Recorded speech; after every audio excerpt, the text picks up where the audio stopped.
Now you know that in ancient times all kings had at their courts a court fool. And sometimes it probably was true that the fool was a crazy person who had a peculiar capacity for making inappropriate remarks. And there's something about inappropriate remarks that can be very funny. I remember as a child we used to play a game in which we had first of all a booklet with a story in it, but every now and then a word was left blank. And then you were given a pile of cards that were shuffled around the players, and in turn, as the story was read by one person, the players turned up whatever card they had and said the word. And the most extraordinary things happened. And in this way, of course, the person who could make inappropriate remarks at the right moment can sometimes bring the house down. But actually, as time went on, the function of the fool became more sophisticated than that.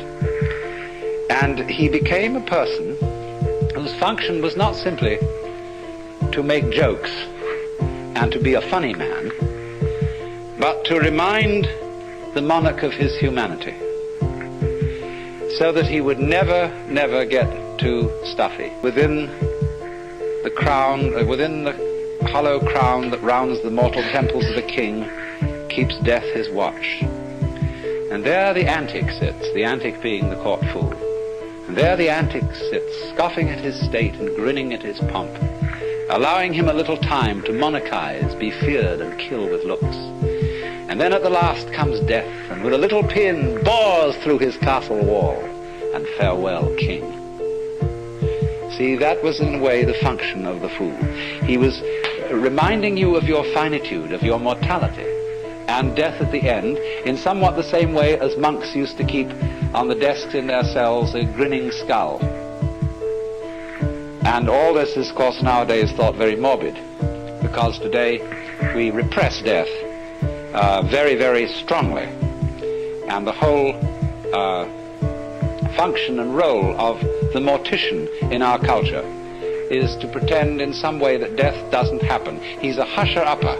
He sweeps you under the carpet at considerable expense. Now then, I try to think whether there is any institution in modern society that really corresponds to the court fool. And there isn't. There is, of course, the political cartoonist, there is the satirist, there is the commentator, but he doesn't sit in the president's office. And the president can ignore him altogether if he so chooses. We don't like nowadays anyone to suggest that our social institutions are not altogether serious. We can't stand it because we're much too insecure. And this is a very dangerous state of affairs.